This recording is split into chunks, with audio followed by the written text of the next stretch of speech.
Kejadian pasal 6 ayat 8 Alkitab berkata, lalu Nuh mendapat kasih karunia di mata Tuhan. Artinya lalu Nuh mendapat kebaikan, kasih anugerah dari Tuhan. Pertanyaannya, kenapa Nuh mendapat kasih karunia? Kejadian pasal 6 ayat 5 dan 6, ketika Tuhan menilik bumi, rusak benar. Karena kehidupan manusia pada waktu itu di zaman Nuh, manusia betul-betul menyakiti hati Tuhan. Manusia pada waktu itu membuat Tuhan cemburu dan menyesal. Tetapi ayat 8 itu Alkitab berkata Nuh berkenan mendapat kasih karunia di mata Tuhan. Sehingga Alkitab berkata Tuhan berfirman, maka aku akan menghapuskan manusia di muka bumi. Tetapi yang luar biasa, Alkitab berkata di situ Tuhan karena mengasihi, mendapatkan kasih karunia buat Nuh, sehingga Tuhan tidak memusnahkan manusia. Tuhan menyelamatkan keluarga Nuh. Soalnya diberkati Tuhan, saya mau beritahu, inti kehidupan kita itu adalah bagaimana kita menyenangkan hati Tuhan. Karena Nuh mendapat kasih karunia itu karena Tuhan melihat hati Nuh, dia menyenangkan hati Tuhan. Hidup ini adalah kasih karunia. Hidup ini adalah anugerah. Karena kasih karunia dan anugerah, bagaimana kita bisa menyenangkan hati Tuhan?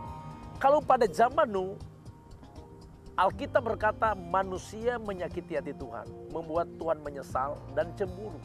Berarti sekarang, pada zaman sekarang, karena sama, pada Matius pasal 24 ayat 37, menjelang saatnya Yesus akan datang kali yang kedua, keadaan manusia, keadaan dunia akan sama seperti pada zaman Nuh. Pada zaman Nuh orang menyakiti Tuhan. Pada zaman Nuh orang menyakiti Tuhan dan membuat Tuhan menyesal dan cemburu. Berarti pada saat sekarang, zamannya sama. Tapi Tuhan ajar kita untuk menyenangkan hati Tuhan. Menyenangkan hati Tuhan. Jangan seperti pada zaman Nuh membuat Tuhan cemburu, menyesal.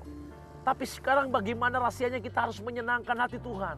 Senangkan hati Tuhan.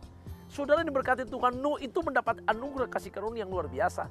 Sebetulnya karena dia menyenangkan hati Tuhan. Apa yang Nuh lakukan, apa yang Nuh kerjakan sehingga dia bisa menyenangkan hati Tuhan? Pemirsa, yang pertama, Tuhan berfirman bahwa sesungguhnya aku menyesal menjadikan manusia karena betul-betul menyakiti hati Tuhan. Kenapa mereka menyakiti hati Tuhan? Karena mereka betul-betul ikut arus dunia, mengikuti pola hidup dunia di dalam kuasa si jahat. Tetapi Nuh berketetapan dengan ketulusan hatinya, dia mengambil keputusan untuk dia mengikuti arus kebenaran, arus ilahi. Dia mengikuti hidup pola surga. Saya mau beritahu, kehidupan kekristenan, ketika engkau tahu engkau jadi warga surga, berarti hidupmu harus mengikuti pola hidup surga. Mengikuti prinsip surga. Itu yang Nuh lakukan. Dia ambil keputusan untuk lawan arus dunia. Dia ikut arus kebenaran. Lawan arus dunia. Jangan kompromi dengan dunia. Jangan kompromi dengan kehidupan kita yang terkontaminasi dengan dunia. Pemirsa diberkati Tuhan, senangkan hati Tuhan. Miliki hidup berpola surga. Dan lawan arus dunia, ikut arus ilahi. Haleluya.